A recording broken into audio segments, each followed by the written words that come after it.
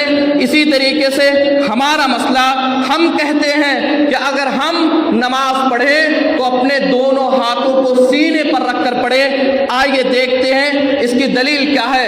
اگر کسی کے پاس دلیل نہ ہو تو سن لے، اس بات کو سن لے کہ سنن ابو داؤد کی حدیث ہے جو کہ صحیح سند سے ثابت ہے، مرسل روایت ہے، طاؤس بن کیسان روایت کرتے ہیں، جس حدیث کو علامہ البانی رحمہ اللہ نے صحیح قرار دیا، جو کہ طاؤس بن کیسان جو کہ ایک جلیل القدر تابعی ہے، وہ کہتے ہیں کہ ان النبی صلی اللہ علیہ وسلم کان یضع یدیہ الیمنی علی کفہ الیسری علی صدرہ وہو قائم فی الصلاۃ، کہ طاؤس بن کیسان کہتے ہیں کہ اللہ کے نبی صلی اللہ علیہ وسلم جب نماز کے لیے کھڑے ہوتے تھے، جب نماز پڑھتے تھے تو اپنے دائیں ہاتھ کو بائیں ہاتھ کی ہتھیلی پر رکھتے تھے، اس کے بعد کہتے ہیں علی صدرہ، اور اپنے دونوں ہاتھوں کو اپنے سینے پر رکھتے تھے۔ تو یہ دلیل اس بات کی ہے کہ اگر ہم نماز کے لیے کھڑے ہوں تو اپنے دونوں ہاتھوں کو سینے پر رکھے۔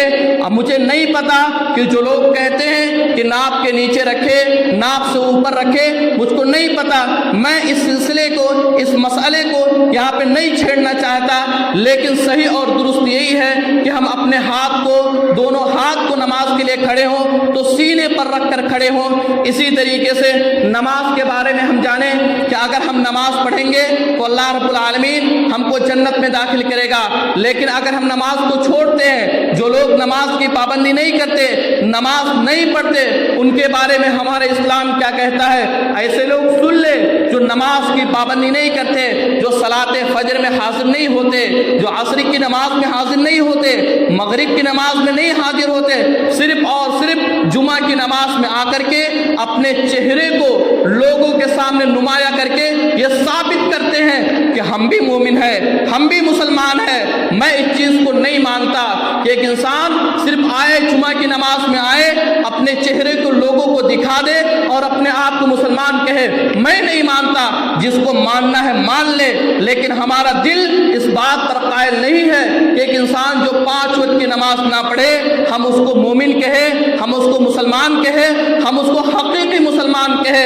آئیے ہم دیکھتے ہیں نماز کو چھوڑنے والے کے بارے میں ہمارا اسلام کیا کہتا ہے۔ سب سے پہلی چیز الفارق بین المسلم والکفر، کہ اسلام اور کفر کے مابین اگر کسی چیز کا فرق ہے تو نماز کا فرق ہے۔ جیسا کہ مسلم کی روایت ہے، جابر رضی اللہ تعالیٰ عنہ کہتے ہیں کہ ان النبی صلی اللہ علیہ وسلم قال بین الرجل وبین الشرک والکفر ترک الصلاۃ، کہ جابر رضی اللہ تعالیٰ عنہ کہتے ہیں کہ ایمان اور کفر کے درمیان اگر کسی چیز کا فاصلہ ہے تو نماز کا فاصلہ ہے۔ ایک مسلمان اگر نماز پڑھتا ہے تو حقیقی مسلمان، اگر ایک نماز نہیں پڑھتا تو حقیقی مسلمان نہیں ہو سکتا۔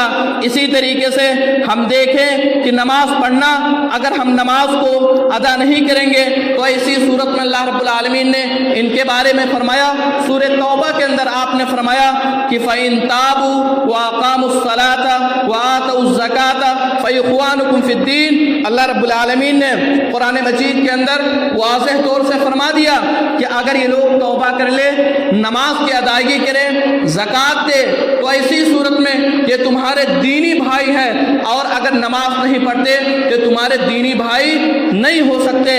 تو اگر ہم کہتے ہیں، اپنے آپ کو یہ ثبوت دیتے ہیں کہ ہم بھی آپ کے بھائی ہیں، دینی بھائی ہیں، تو نمازوں کو پڑھنی پڑے گی، نماز کی ادائیگی کرنی پڑے گی۔ اسی طریقے سے ہم دیکھیں قیامت کے دن جو لوگ نماز کی پابندی نہیں کرتے، نماز نہیں پڑھتے، وہ لوگ سنیں، کان کھول کر سنیں، ان کے بارے میں اللہ رب العالمین نے قرآن مجید کے اندر کیا فرمایا کہ جب جنتی جہنم سے سوال کریں گے، کیا سوال کریں گے؟ ما سلککم فی سقر قالوا لم نک من المصلین۔ جنتی لوگ جہنمی سے سلام کریں گے، وہ کون سی چیز ہے جو تم کو جہنم میں لے آئی ہے، کیوں جہنم کے اندر آ گئے ہیں؟ تو جہنمی کہیں گے لم نک من المصلین، ہم دنیا کے اندر نماز نہیں پڑھتے تھے، نماز کی پابندی نہیں کرتے تھے۔ تو اگر ہم چاہتے ہیں کہ رب کائنات قیامت کے دن ہم کو جہنم میں نہ داخل کرے تو ہم نمازوں کی پابندی کریں، نماز کو نہ چھوڑیں۔ اسی طریقے سے جو لوگ نماز نہیں پڑھتے اس بات کو جان لے کہ قیامت کے دن اللہ رب العالمین ایسے انسان کو نقصان اٹھانے والوں میں سے رکھے گا، جیسا کہ ترمذی کی روایت ہے، اللہ کے رسول نے فرمایا، آپ نے فرمایا کہ وَإِن فَسَدَتْ فَقَدْ خَابَ وَخَسِرَ، کہ جب نماز کے بارے میں سوال کیا جائے گا اور نماز کے سوال کا جواب نہ دے سکا تو قیامت کے دن وہ انسان نقصان اٹھانے والوں میں سے ہوگا، یعنی اللہ رب العالمین اس کو جہنم کے اندر داخل کرے گا۔ اسی طریقے سے ہم دیکھیں نماز کے بارے میں دیکھیں صحابی کرام رضی اللہ تعالی عنہ مجمعین کیا کہتے تھے۔ ابن عمر رضی اللہ تعالی عنہ، عمر بن خطاب رضی اللہ تعالی عنہ نے تو یہاں تک فرما دیا جو لوگ نماز نہیں پڑھتے ان کے بارے میں فرمایا لا حظ فی الاسلام لمن ترک الصلاۃ، کہ جو لوگ نماز کی پابندی نہیں کرتے، نماز نہیں پڑھتے، ایسے انسان کا اسلام سے کوئی وابستہ نہیں ہے، اسلام سے کوئی تعلق نہیں ہے۔ اسی طریقے سے ابن عباس رضی اللہ تعالیٰ عنہ کہتے ہیں، فرماتے ہیں من ترک الصلاۃ فقد کفر، کہ جس شخص نے نماز کو چھوڑ دیا، نماز کی پابندی نہیں کی تو گویا کہ ایسا انسان مسلمان نہیں ہے، ایسا انسان کافر انسان ہے۔ اسی طریقے سے ہم دیکھ لیں کہ ایک انسان اگر نماز کی پابندی نہیں کرے گا اللہ رب العالمین دنیا کے اندر اس کی زندگی کو تنگ کر دے گا، وہ دنیا کے اندر رہے گا لیکن پریشان ہوگا، ہمیشہ شکوہ اور شکایت کرے گا۔ خود قرآن کریم میں اللہ رب العالمین نے فرمایا، آپ نے فرمایا وَمَنْ أَعْرَضَ عَنْ ذِكْرِي فَإِنَّ لَهُ مَعِيشَةً ضَنكًا، اللہ رب العالمین نے فرمایا کہ جس شخص نے میرے ذکر سے اعراض کیا، نمازوں کی پابندی نہیں کیا تو اللہ رب العالمین نے کھلے عام فرما دیا کہ ہم اس کی زندگی کو، دنیا کی بھی زندگی کو اور آخرت کی زندگی اس کے لیے تنگ کر دیں گے۔ ہم دنیا کے اندر ہم کو سکون اور راحت نہیں ملے گا۔ اگر ہم چاہتے ہیں کہ ہم دنیا کے اندر ہم کو سکون ملے، اگر ہم چاہتے ہیں کہ رب کائنات قیامت کے دن ہم کو جنت میں داخل کرے، رب کائنات قیامت کے دن ہمارے نام اعمال ہمارے دائیں ہاتھ میں دے، تو ایسی صورت میں ہم نمازوں کی پابندی کریں، نماز کو نہ چھوڑیں۔ اسی طریقے سے نماز کے بے شمار اقسام ہے، نماز کے قسموں میں سے ایک قسم یہ بھی ہے الصلوات النافلہ، نوافل، نفلی نماز، سنت کی نماز۔ اس سلسلے میں ہم دیکھیں اب تک ہم نے جو سنا وہ فرض نماز کے بارے میں سنا، نفلی نماز کے بارے میں اس کا کیا حکم ہے۔ ایک انسان فرض نماز سے پہلے نفلی نماز پڑھتا ہے یا فرض نماز کے بعد کچھ نفلی نماز پڑھنے کا حکم ہے جو کہ اللہ کے نبی صلی اللہ علیہ وسلم پڑھا کرتے تھے، اس کو پڑھنے کا کیا فائدہ ہے؟ اس کو پڑھنے کا سب سے بڑا فائدہ یہ ہے کہ قیامت کے دن اللہ رب العالمین فرشتوں سے کہے گا کہ میرے بندے کے اندر دیکھو، نماز کے بارے میں دیکھو، اگر نماز کا مسئلہ حل ہو گیا تو ٹھیک ہے، اگر حل نہیں ہوا تو اللہ رب العالمین حکم دے گا، فرشتوں سے کہے گا کہ اس کی سنتوں کے بارے میں دیکھو کہ اگر اس نے سنت کی نماز پڑھی ہے تو اس نماز سے کہ فرض کی نماز کمپلیٹ کر دی جائے، مکمل کر دی جائے، تو نماز پڑھنے کا بنیادی فائدہ ہے۔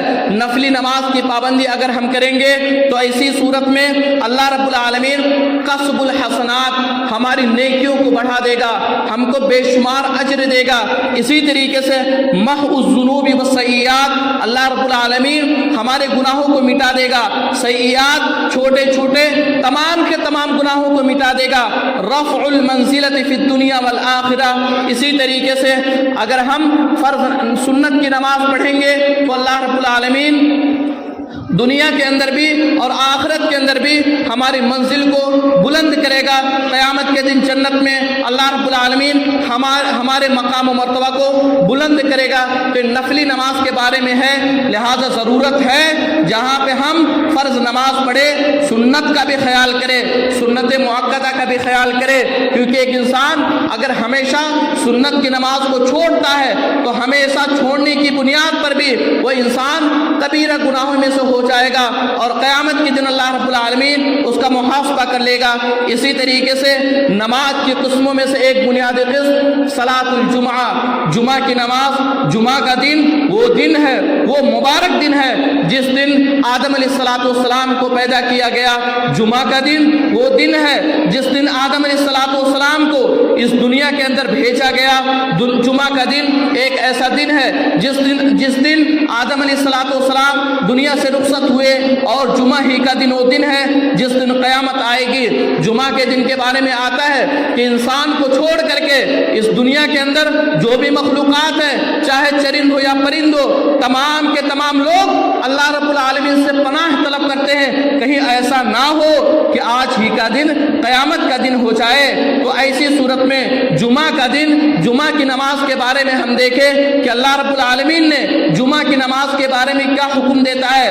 سورۃ الجمعہ کے اندر اللہ رب العالمین نے فرمایا، آپ نے فرمایا یا ایھا الذین آمنوا اذا نودی للصلاۃ من یوم الجمعہ فاسعوا الی ذکر اللہ وذروا البیع ذلکم خیر لکم ان کنتم تعلمون۔ اللہ رب العالمین نے فرمایا کہ جب جمعہ کی نماز کے لیے آواز دے دی جائے تو ایسی صورت میں تم لوگ اللہ رب العالمین کے لیے، اللہ رب العالمین کے ذکر کے لیے نکل چلو، یعنی جمعہ کی نماز پڑھنے کے لیے چلو۔ وذروا البیع، اور آپ نے حکم دیا کہ کاروبار کو چھوڑ دیا جائے، تجارت کو چھوڑ دیا جائے۔ اگر جمعہ کی اذان ہو گئی ہے تو اگر ہم تجارت پہ ہیں اس کے باوجود ہم تجارت کو چھوڑ دے، لیکن آج دیکھیں جمعہ کیا، جب اذان ہوتی ہے، جمعہ کی اذان ہوتی ہے، ایک خطبہ دینے والا اگر خطبہ دینا شروع کر دیتا ہے اس کے باوجود بھی بعد میں لوگ آنا شروع کرتے ہیں۔ مجھ کو نہیں پتا آخر کیا وجہ ہے، کیا مسلمان ایمان میں اتنا کمزور ہے؟ کیا ایک مسلمان کتاب و سنت پر عمل کرنے کے مطابق میں اتنا کمزور ہے کہ وہ آدھا گھنٹہ 15 منٹ پہلے مسجد کے اندر حاضری نہیں دے سکتا؟ کیا مسلمان اتنا کمزور ہے کہ اللہ رب العالمین کے لیے ایک گھنٹہ نہیں نکال سکتا؟ آج کے دور کے اندر اگر شادی کی دعوت دی جائے، ولیمے کی دعوت دی جائے تو ہم ٹائم سے پہلے پہنچ جائیں گے۔ آج کے دور کے اندر اگر اسکولوں پر ہمارے جہاں پہ اولاد پڑھتے ہیں، اگر اسکولوں سے آ جائے کہ آپ کے پیرنٹ، آپ کے والد کو آنا ضروری ہے تو والد اسی ٹائم پر پہنچے گا، لیکن ہم نماز کے لیے، جمعہ کی نماز کے لیے وقت پر نہیں آ سکتے۔ کیا وجہ ہے؟ اللہ رب العالمین تو یہاں تک فرماتا ہے کہ جمعہ کے لیے انسان کو چاہیے کہ کاروبار کو چھوڑ دے، اور اللہ کی قسم جو لوگ جمعہ کی نماز میں جمعہ کی اذان ہو جانے کے باوجود بھی کاروبار کرتے ہیں، ایسے کاروبار کو اللہ رب العالمین کبھی بھی برکت نہیں دے گا، ہمیشہ ناکام ہوگا ایسا کاروبار۔ لہذا جب جمعہ کا دن آئے تو ہم کاروبار کو چھوڑ دیں اور مسجدوں کی طرف رجوع کریں، مسجد میں جمعہ کی نماز پڑھنے کے لیے آئے۔ آخر میں اللہ رب العالمین سے دعا ہے کہ رب کائنات ہم نے جو باتیں سنی ہیں تو ہمیں اس پر عمل کرنے کی توفیق عطا فرما۔ رب کریم ہمیں اس بات کی توفیق عطا فرما کہ ہم نمازوں کی پابندی کریں، 5 وقت کی نمازوں کی پابندی کریں۔ رب کریم ہمیں اس بات کی توفیق عطا فرما کہ ہم میں سے جو بھی مسلمان بھائی یا میں خود ہی اگر ہم سے جو بھی نمازیں چھوٹ چکی ہیں، اللہ رب العالمین ہم اس سے معافی طلب کرتے ہیں، اور تمام کے تمام لوگ یہ عہد کرے، یہ وعدہ کرے کہ انشاءاللہ ہم آج سے 5 وقت کی نمازوں کی پابندی کریں گے۔ رب کریم ہمیں اس بات کی توفیق عطا فرما، رب کریم ہمیں اس بات کی توفیق عطا فرما کہ ہم سنت کی نماز کوئی بھی پابندی کرے۔ رب کریم ہمیں اس بات کی توفیق عطا فرما کہ جب جمعہ کا دن ہو تو ہم ٹائم سے پہلے پہنچے تاکہ ہم بھی زیادہ سے زیادہ اجر و ثواب کو کما سکے۔ رب کریم جب تک ہم جب تک اسلام پر جیے اور جب ہمارا خاتمہ ہو تو ایمان پر، آمین۔ وآخر دعوانا الحمدللہ رب العالمین۔